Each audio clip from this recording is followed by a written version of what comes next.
Hey, what's up guys? AJ here. Welcome back to my YouTube channel. And in this video, I'm actually being interviewed all about building your sphere and your past client database and how to maximize getting referrals.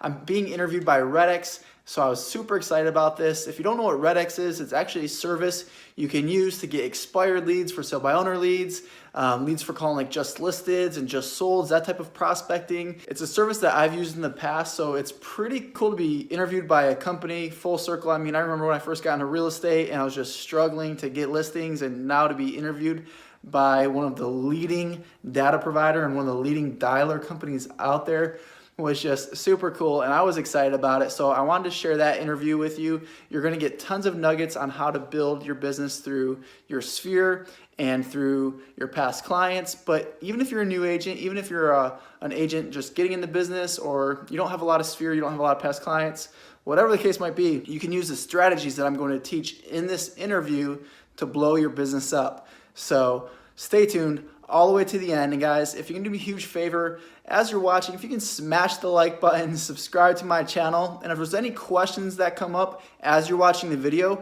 just post them in the comments right below, because I'll be in there answering the questions. And if you feel like you want to sign up for Referrals, there'll be a link in the description, so feel free to sign up. You'll save $149 for using that link to get started. So enjoy the interview, and I'll see you guys next time. Good afternoon, everybody. Welcome back to the Referrals podcast. Thanks for joining us today, whether you're watching on YouTube, Facebook, or on our Referrals webpage. We're grateful that you're here with us for the next 45 minutes or an hour. I'm really excited about the guests we have on the show today, AJ Mida. We're grateful for the time that he's taken out of his very busy, both professional and personal life right now to spend a few minutes with us, teach us about how we can prospect more efficiently to our sphere of influence. We're going to talk about that a little bit today. Again, if you're watching, regardless of the channel that you're watching on, make sure if you have questions for AJ, he'll answer those as you chat those in. So make sure you get those over, and I'll relay those over to AJ, and he will share his expertise with us. AJ, welcome. Thanks for being with us. Yeah, I'm excited. Thanks for having me.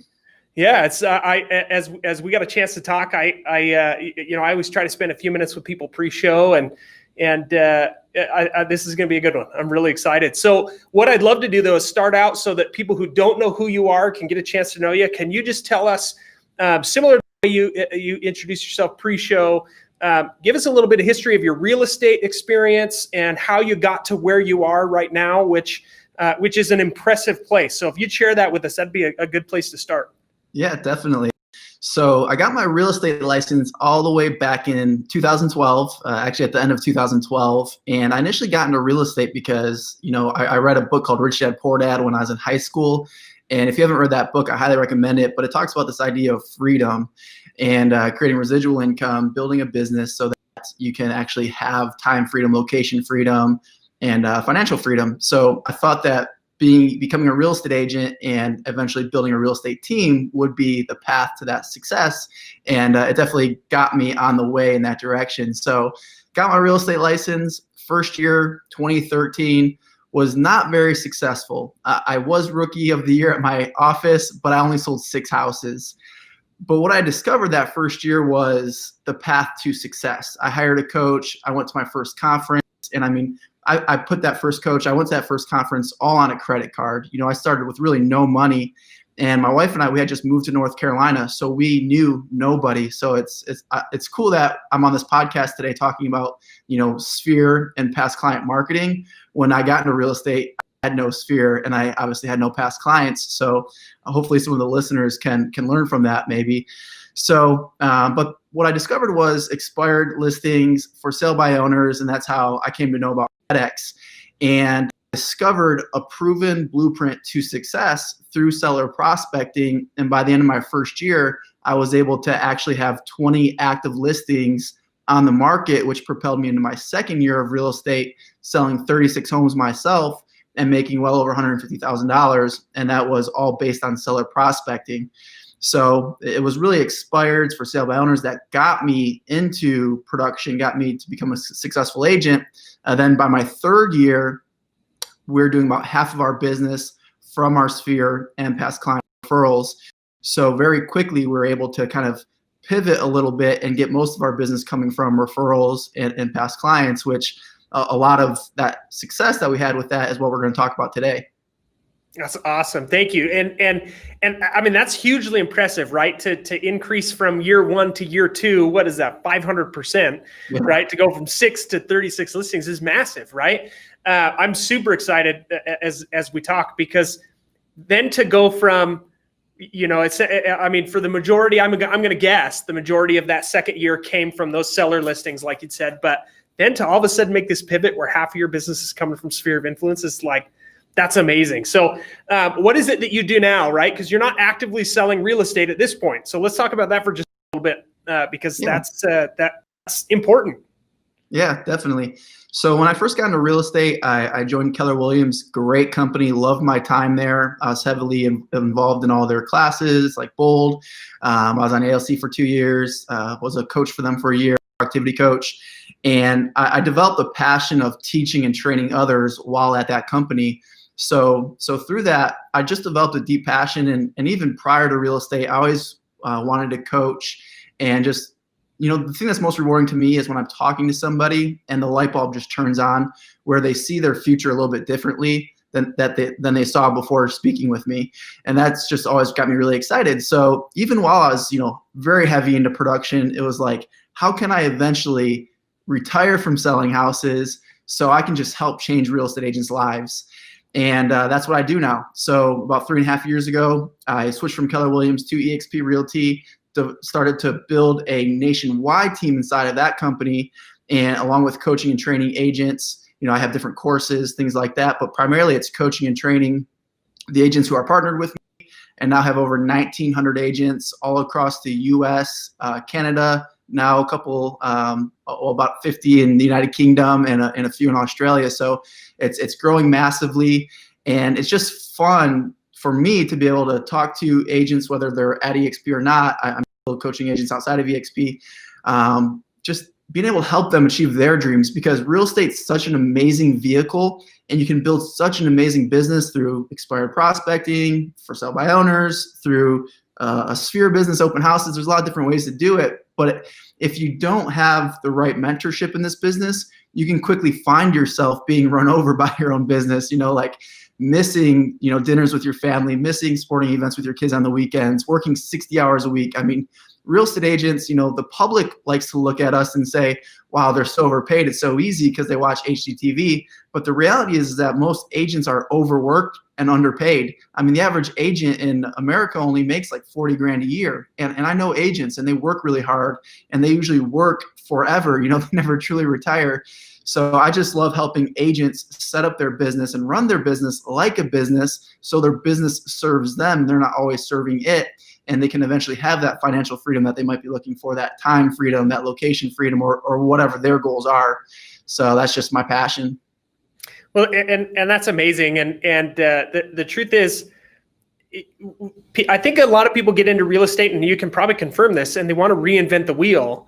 Yeah. When in reality, there are proven paths to be tremendously successful in real estate, right? But I think you hit the nail on the head, right? You said mentorship is a big thing. That's important. Mm-hmm. And finding the right people to teach you, and for lack of a better way to say it, hold your hand as you start off, and maybe even deeply into, long into your career, you've got somebody that you're going back to saying, hey, how do I do this? How do I get better? How do I hold myself more accountable is super important. So that's awesome. I want to talk about sphere of influence, right? As we've done, I think we're somewhere around 60 episodes of this show, and we started the show initially because everything changed rapidly with COVID, right? And so we said, well, let's talk to people out there that are still doing amazing and find out what they're doing.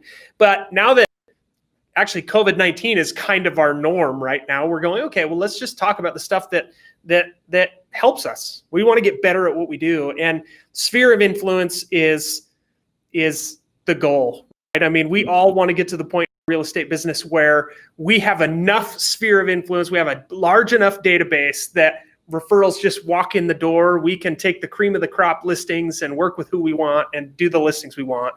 So let's talk about that, because this is your bread and butter, right? This is what you do, is teaching agents to be successful here. So let's dive into that. and talk about why sphere of influence is such a, in fact, let me ask this question. Why is sphere of influence so overlooked by many agents? Let me ask that question. Yeah, I think there's a couple reasons. And I just want to say too, if you're watching this and you don't have a sphere or past clients because you're new to the business, just like me, this is still going to help you because you can use this strategy for expired prospecting for sale by owners as well as part of your follow-up sequence. So this will be highly valuable to those of you watching as well. But I think people overlook it for a couple of reasons. Maybe they don't have it. So they're thinking, well, once I have 50 past clients, 100 past clients, once I have 100 people or 200 people in my sphere database, then I'll start marketing to them. So they always wait until they have this big database that they can market to.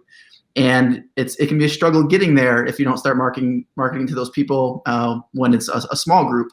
And then the other part of it is I think they're afraid. I think, just my friends in the business and coaching a lot of agents is a lot of people would rather just cold call a stranger, talk to a stranger at Starbucks, talk to them about real estate than actually calling their friend and saying, hey, I don't know if you remember, but I'm in real estate, or hey, I just got into real estate, or hey, I helped you buy a house last year. Do you know anyone else looking to buy or sell? So I think most of it, quite frankly, is just that they're afraid to. And I get it. And so was I until I developed and learned this system. Like you said, don't reinvent the wheel. So most of the stuff that I teach now is just stuff, all the best things that I learned from all my coaches, and kind of put my own twist on it and made it better. And I think that's what the entire coaching industry is. It's everybody else standing on the shoulders of giants. So I think the first step to the key to this whole puzzle is truly helping agents get over that fear of reaching out to their sphere, that fear of reaching out to their past clients. So how do you do that? So when you look at like the overall philosophy of sphere marketing, past client marketing, is I like to think of it as my VIP program. And it has a few key elements that makes it very easy to stay in contact because you're always adding value. I've been in different courses and classes where they teach you just to call up your past clients and say, hey, it's AJ, I'm just calling you because I wanted to let you know that I'm in real estate, a little bit of small talk, and then you just end it with, who do you know looking to buy or sell? I'm sure that's highly effective. But it feels like you're just taking and you're not adding value. So a lot of agents get stuck and never make the calls. But when you can kind of flip the script and always add value when you're reaching out to these people, it makes it a lot easier and it makes it fun. So it's all built around adding value. So how can you do that? And what I'm going to teach today, I don't care if you have 10 people or 1,000 people, you can still do this. So it's built on 2 client giveaways and 2 client appreciation parties. I like to call them VIP parties because if you don't have a lot of clients, you can't really have a client appreciation party, right? But you can have a VIP party. So that kind of takes away that limiting belief of why you can't be doing this. So the giveaways, it's really simple. And when I first got into real estate, I thought it was kind of cheesy, quite frankly, but your clients love it and it's a lot of fun. So giving away Thanksgiving Day pies at Thanksgiving, Valentine's chocolates in the winter, so you kind of spread those out really nicely. And then you have a spring client appreciation party and a fall client appreciation party. So what you're able to do is you're able to take all your marketing, all your calls, all your text messages, and kind of surround those events with it. So for example, let me pull up my schedule here, and this can get a little complicated if you don't break it down in a Google spreadsheet. So you want to actually have this pre-planned for the entire year. So you're going to send postcards, you're going to text your clients, you're going to call your clients, and you're going to do emails, preferably video emails. So let's just start with the events though. What's cool about the events is that even if they can't make it, or even if they don't want to pick up a pie or have you deliver a pie, because you can do both, you still get credit just for asking them. So the postcards, you're going to have 12 postcards that go out once a month. And you want to set this up at the beginning of the year so it's just on autopilot. Because as real estate agents, we get super busy. So if it was ever up to me to get these out on a regular basis, I would have no marketing plan. And for about 2 years, I did have no marketing plan because I was just too busy selling real estate. So you want to have it set up. You want to have this all as much on autopilot as possible. So 12 monthly postcards, then an extra postcard around each of your 4 events. So a total of 16 postcards. So that's 16 touches right there. And you call. So say it's the spring party coming up, say it's in May, you call ahead of time and you just follow up the postcard that just went out. Hey, it's AJ. Not sure if you saw the postcard. We sent it out last week, but we're having a client appreciation party. I did one at a local zoo before. It was really awesome. We had to play with monkeys and do all this cool stuff, and we just had a blast. So I'm not sure if you saw the postcard. Did you get it? Okay, great. You did get it. Awesome. Do you think you'll be able to make it? Okay, great. You can. How many are coming? Awesome. Got you down. How's everything else going? Okay, great to hear. Just want to let you know my business is built on referrals. If you ever know of anybody looking to buy or sell, please let me know. So you're still reminding them, hey, like, keep me in mind for other people, but you're reaching out, adding value. So that's 16 touches with the postcards. And then phone calls. I like to do a quarterly phone call, just touching base. Hey, how's it going? Anything I can do to help? And you can help by just reminding them, hey, if you need, a contractor to renovate your kitchen, if you need a yard guy, like, agents have so many different contacts that are valuable to homeowners. So just remind them, hey, if you need any help with anything, give them some examples of what you can help with, plumber, whatever, just let me know. And then you end it with, hey, if you know anyone looking to buy or sell, let me know. So those are quarterly calls. And then you have your 4 calls, inviting them to the pies or the appreciation parties. So there's a total of 8 calls.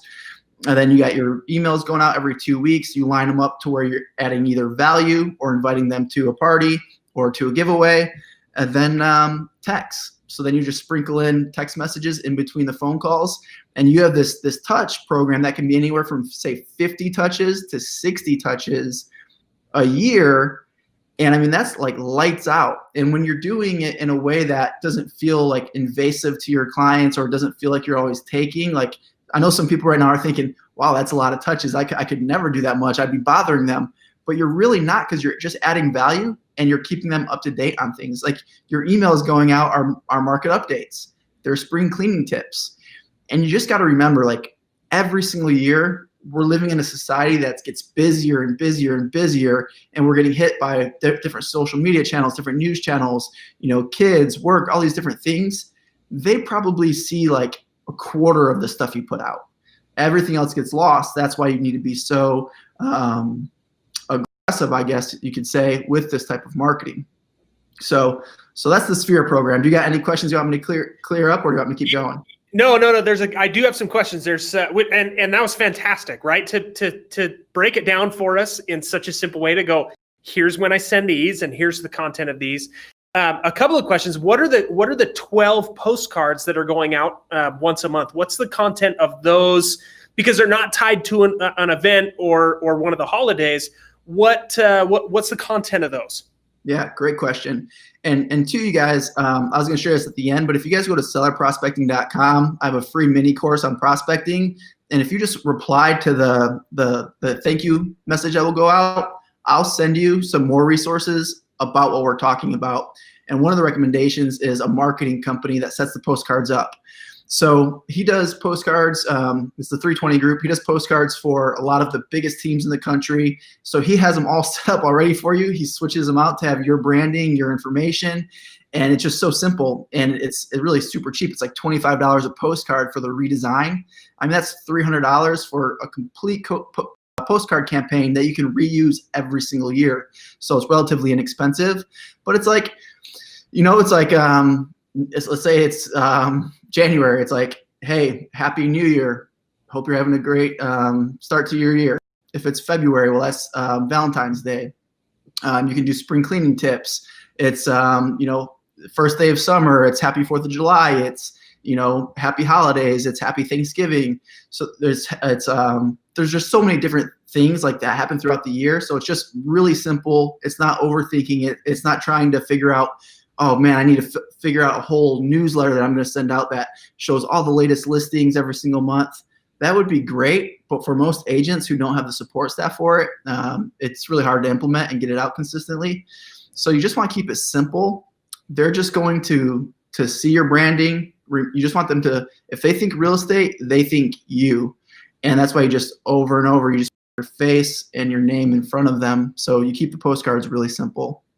I love that. And I love the idea of setting it up the year in advance. Because like you said, if you've got to do that 12 times a year or 16 times a year or more, right? It's just too much. It's too many. It's too much to sit down and create all the postcards. So I love that there's resources out there that are available.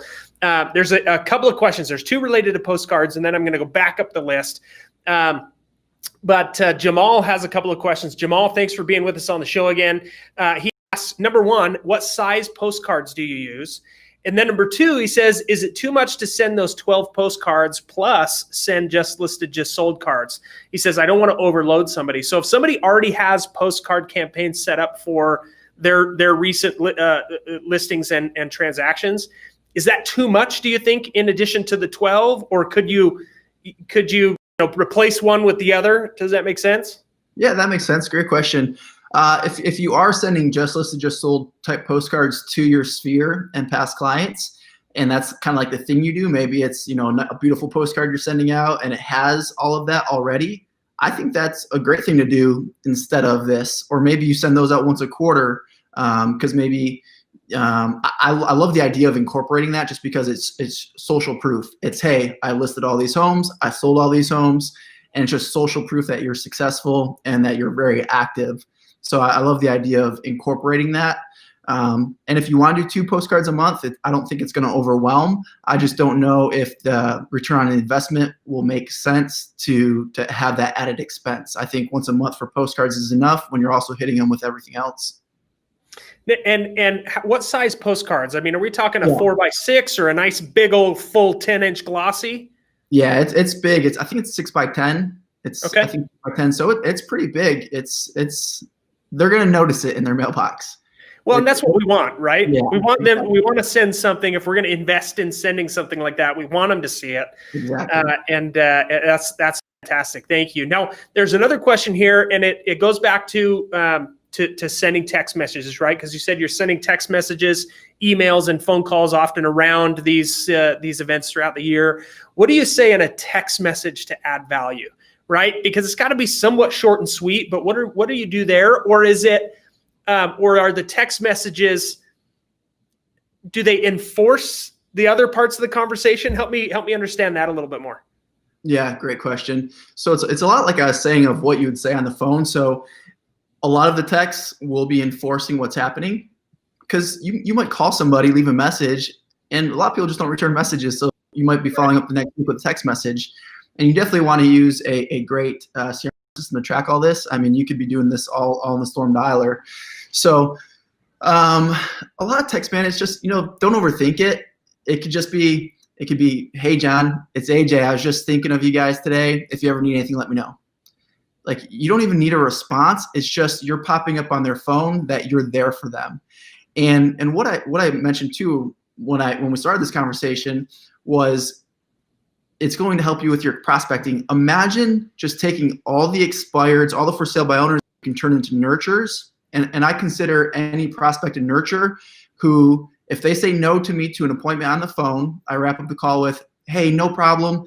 Just out of curiosity, when you go to list your house this fall, do you have an agent in mind, or would you be open to interviewing me?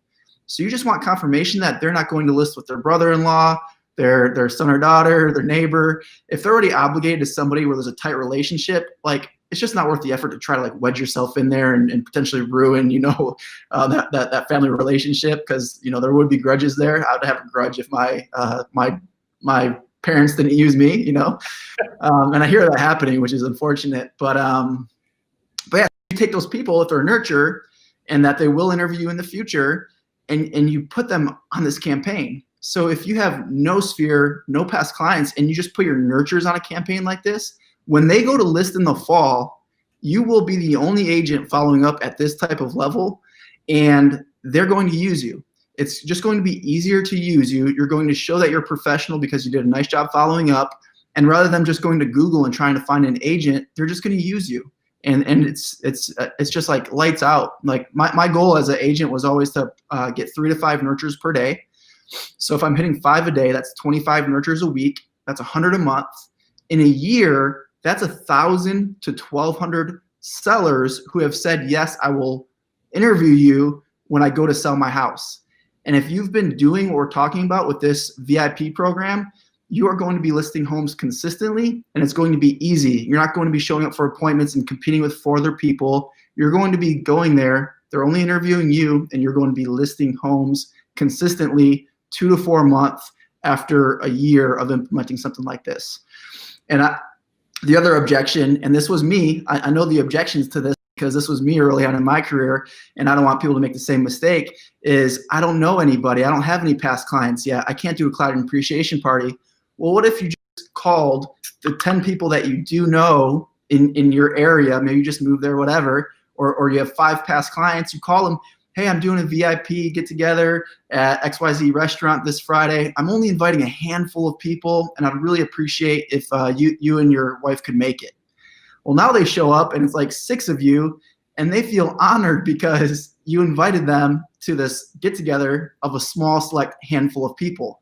So now you have a great time. You can build even a better relationship because you have more time to spend with just a couple of people versus 100 at a big client appreciation party, and they'll remember you forever for that.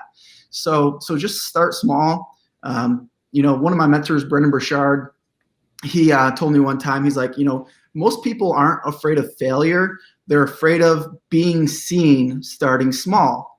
And it's so true. It's like with social media or, if you're an agent and you're not doing video now, you're missing such a huge opportunity. And even when I started my YouTube channel, it was like, I felt like a complete idiot. Like you get 5 views, you're like, nobody's watching this, and it's even worth it. I look like a moron on video. And it wasn't that I was afraid I was going to fail. Like if I failed, it's like, well, who cares? I failed. Like I'd be disappointed in myself, but what you're really afraid of is being embarrassed. You're afraid that if you do a live video and there's 2 people watching and there's only 50 views total, and you see your friends and colleagues getting 1,000 views, you're like, oh, well, this is embarrassing. I'm afraid of being seen starting small. And I just want to kind of take that home to your client appreciation parties. Love on the people that are currently in your network, and you'll reap the rewards later. And it's a lot more fun. Expireds for sale by owners, I would not be where I am today if it wasn't for them. But it's a grind. And if you base your whole career, 10, 15 years on that, and that's your sole source of business, it's going to be a grind. Burnout's going to be high. And I love what you said when you opened up the call. It's like, this COVID-19 thing, like how do we build a strong foundation? Seller prospecting is your strong foundation, married with the type of sphere marketing we're talking about. That's like the foundation to your business. You got to get good at seller prospecting, and you got to get good at loving on your people. Well, yeah, I totally agree. I think that, I think everybody gets into real estate, and nobody gets into real estate with like low expectations, right? We all get into real estate ready to just dominate.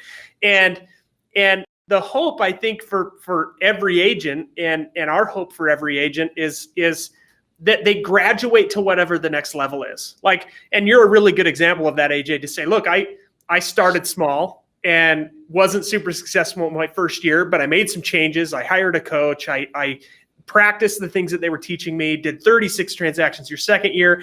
And now you're at the point where you're not actively selling real estate. You're teaching almost 2,000 agents across the world, really, to graduate to the next level, to get to what's next, right? And I love that. I love what you said. It's okay to start small, just so long as we start somewhere.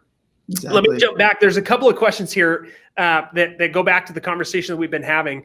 Amanda Smith in Texas. Thanks, Amanda, for being with us again. She says, do you send postcards just to your database, or do you also send them to prospects like expireds and FSBOs? Now, you kind of answered this by saying, yeah, if you don't have a network, yeah. I mean, you could get 1,200 nurture leads a year, people who've committed to interviewing you. But are you putting them on a similar campaign where you're saying, hey, I'm going to reach out with 12 postcards a year just so that I maintain that top of mind? So you're saying that somebody could do that with expireds and FSBOs just like they would their sphere of influence. Yep, exactly. You'll grow so much faster if you start doing that from day one. Like my first 2 years, I mean, all I did was call, and I called like 2 to 3 hours a day, and I did that 5 days a week, and I made a great living from it. But I never started to get that momentum from referrals. So the sooner you can transition them into this campaign that I'm talking about, the better. And it's really natural. It's funny, a lot of times when you're calling expireds, a lot of times they're expired because, it's a investor or it's, just a homeowner who happens to have one rental, and they're like, oh, well, we just got a new tenant in there. They really want to sell it, but because it didn't sell while it was vacant, it's rented again, and they'll tell you, hey, yeah, we do want to sell this property, but we got a new tenant in it, so next year, yeah, we'll look at selling it again. So I'd be like, all right, great. So when that tenant moves out, you'll be open to interviewing me for the job of selling the home? Yeah, okay, great. Well, that's a nurture now because I confirm they'll interview me. But it's like a year from now, and you want to call them like probably 3 months for sure before the lease is set to expire, minimum. That's all I was doing. So I would catch them usually before they went to list it again, but they didn't remember me. They had no idea who I was. So yeah, I was probably getting my foot in the door before another agent, but they didn't remember me. Imagine if I had been either calling, texting them, or emailing them once a month, inviting them to client appreciation parties, inviting them to come pick up a Thanksgiving Day pie. They would at least know who I am. These types of people will usually turn you down for those types of things because a relationship's not there yet, but they'll get the postcard, they'll get the invite, and they might show up. So for example, if it's somebody that I haven't done business with yet, it's an expired, but they're a nurture, I can just call them and say, hey, I know we haven't done business yet, but I'm having a VIP party coming up. It's a fall party. It's for the whole family. We have bounce houses. We have, face painters. We have a whole barbecue catering going on. I'd really love for you to come. Do you think you can make it? They're gonna remember that, and whether or not they show up, it doesn't matter. You got credit for asking them, and when it's time for them to list the property, they're going to list with you 9 times out of 10. So yes, move them all over into this marketing campaign, this VIP program, as quick as possible. Well, and it goes back to what you said at the beginning, right? Is we want to provide value. And so if you're providing value for these people prior to even helping them transact in real estate, their impression of how you're going to help them as a hired service provider, right, is probably all that much more, which is awesome. Yeah. And they're going to remember their last experience with an agent and be thinking, they never invited me to a party. They never gave me a pie. And they're going to be thinking, if I do business with this person, I get all these ongoing benefits. And people are social. And a lot of times, maybe people don't have a lot of friends. They start to see your parties as like part of their social calendar, which is pretty cool. So there's a question here that I want to get to, but while we're kind of talking about events still a little bit, I want to ask this question is, because you'd mentioned, hey, we did this at a zoo and we play with monkeys and things, and you're talking about barbecues with face painters and bounce houses, and for somebody who's never done a client appreciation event, that sounds intimidating. What's maybe an appropriate amount of money for somebody to invest in one of these client appreciation parties? That maybe is their first or second one. Obviously, when you get to the point where you've got a database of 1,200 people or 1,500 people, and the referrals are coming in, it becomes a lot easier to say, I know what my ROI is on this amount of money that I'm going to spend. But what can somebody expect to spend on one of maybe a smaller client appreciation event for their past clients? So if you are at the level where it seems like it's going to be expensive, that probably means that you're doing enough business to where your vendors would be more than happy to contribute. So even if you're new and haven't done much business, if you tell a lender like what your plan is, or tell an inspector, hey, this is what I'm doing, I want to work with you on an ongoing basis. Would you support me and sponsor?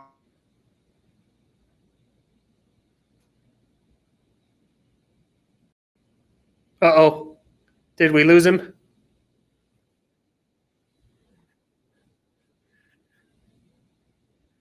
Hang tight, folks. Looks like we're having technical difficulties. Can you hear me? Oh, we got you back. I'm back. All right. Where'd I cut out at? You were mentioning reaching out to like a lender or a home inspector. Perfect. and saying, look, we want to work together a long time. Yep, exactly. So when you use that strategy, it doesn't really cost you anything, or it costs you a little bit. These vendors actually have budgets to do these types of things. Like that's their marketing budget. You're their client, and the way they get more clients is by partnering with agents on these types of events. So, but let's just say you had no vendors. I mean, there's parks that have free reservations for, pavilions that you could use. You could have a local company cater it, and you actually go pick up the trays of pulled pork and you get your buns from Costco. I mean, you could do it for a couple $100s if it was all out of your pocket. But I would highly recommend getting your vendors involved. They may or may not want to show up. Doesn't matter either way, but when you send out the postcard for the event, their little logo can be on it. They just want to know that when the time comes, you're going to recommend them. And so, it should honestly be, even for a big one, out of your pocket, it should be less than $1,000 with partners and everything. So here's what you're saying, right? For anybody who's listening who might feel intimidated by the idea of doing one of these client appreciation events, what you're saying is, man, there's ways to do it. If it's small and you have to pay out of pocket, there's ways to do it for a very small amount of money. We're talking, like you said, a couple $100 maybe, if you've got to go get the pulled pork and go to Costco and that sort of thing. Yeah. But even these large ones, you're saying, look, with the partnerships that you're going to create, you're having those vendors pay for a lot of this as sponsors to the event, so to speak. Yep. And so it's a way to have your cake and eat it too. If there's no better way to say that, right? You can have these client appreciation events and have them paid for by the other real estate professionals that you're working with. That's fantastic, right? And I hope that people that are listening who do feel intimidated by the idea of doing these events, I hope that light bulb goes off for them and they go, oh man, there's no reason for me to not do these. I should be able to go out and the ROI should be fantastic on every single one of those events. Thank you. Thank you for answering that. So Jamal has another question. Thank you, Jamal. And this goes back, you'd mentioned, look, if you're not doing video emails nowadays and not doing things on social media, which I'm assuming means posting videos and that sort of thing. He says, what app or website do you use to edit your videos? And are you just using your phone? And this is a question that we've had, AJ, a bunch of times from people who I think the expectation is there needs to be a large video setup, a lot of technology to create a good video. Can you confirm or deny that for us? Yeah, it's interesting. So, I mean, you have major companies like Fortune 500 companies that they're actually doing commercials where it's like that paid actors are like holding up their phone doing like selfies. We as consumers at this point, we trust the homemade videos more. We trust when we see a YouTube video of some guy or girl reviewing a product in their bedroom over this highly produced commercial. So it's actually better, the lower production quality, in my opinion.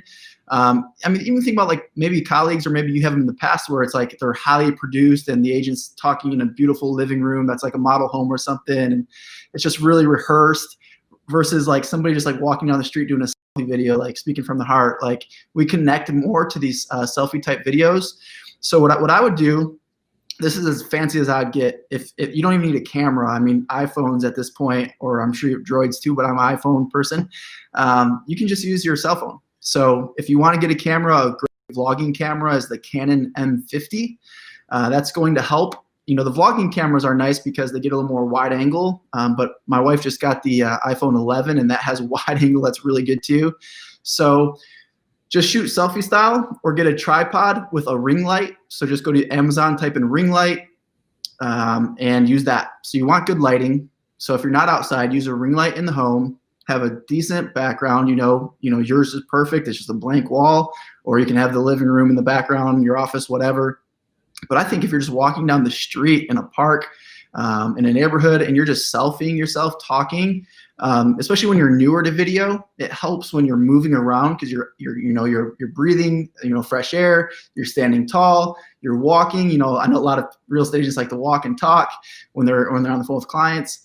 It brings up your energy. And when you're on camera, if you think that you're being enthusiastic, you probably need to dial it up like 10 times, because when you look back at the video, you're like, oh my God, I was so monotone, I had no energy. Like I still have that problem. And it's like, man, I thought I was being enthusiastic and I wasn't. So if you want, just selfie it walking around, or have a ring light with a tripod, and then you can do it at your office, your home, whatever. And then if you want to edit it, the only thing you really need to edit, and most phones can do this now, or you can use iMovie on a Mac. It's a free program. Just cut out the beginning. If it's like, you pressing the button and you want to edit that out, just edit out the front, edit out the end. And if you screw up, this is the big thing too. Don't feel like you have to do like one shoot all the way through. You can do what's called jump cuts. Just go to YouTube and type in how to do a jump cut using iMovie. And it's like so simple, guys. I mean, it's so simple now with technology. It's unbelievable. And all you do is you cut out the mistakes. That's a jump cut. So if I'm doing a video, I might record for 20 minutes and I never stop. I never hit stop on the camera. I just keep going if I screw up. or I think of what I'm going to say. I say 2 lines. I stop. I think about what I'm going to say. I do 2 lines, and then I just do jump cuts. And if you're on YouTube at all, like following anyone on YouTube, you'll see, and you probably already know what I'm talking about. Like, oh, that's how they do it. They just go for 20 minutes. They make mistakes. They have what they're going to say written down or whatever, and then they just jump cut. And it helps a lot too. It's very engaging because you're also cutting out like pauses and ums. And realistically, you could do that. You could record, do all your jump cuts in like less than an hour for a video. So you can keep it really simple. Just the biggest thing, guys, don't overthink it. Keep it simple. If it's confusing, if it's complex, you're less likely to do it. So always keep it simple. I totally agree. I think that the more friction you have when trying to accomplish a task, it deters us from doing that. And your answer is really consistent with other people that we've interviewed on the show, right? Is it doesn't have to be high production, doesn't have to be rehearsed, doesn't have to be a one take. It's better to do anything than to not get anything out at all. And you've confirmed that for us. People like seeing that we're human too. It's like you'll see YouTubers, like big YouTubers, and we're talking about millions of subscribers. Like they will leave in the final version. They leave in the mistakes because it's funny and it helps us relate because we see, oh wow, they make mistakes too, as opposed to, wow, I could never be like that, or they're too well polished, they're too above where I'm at in my business, my career, or whatever the reason you might be producing content for. But people relate to us just being human. So use that to your advantage. Have fun with it. Awesome. We've got another question from Amanda, and this is a fantastic one. So let me preface her question with this. You've talked about doing these client appreciation events and having people help sponsor those events.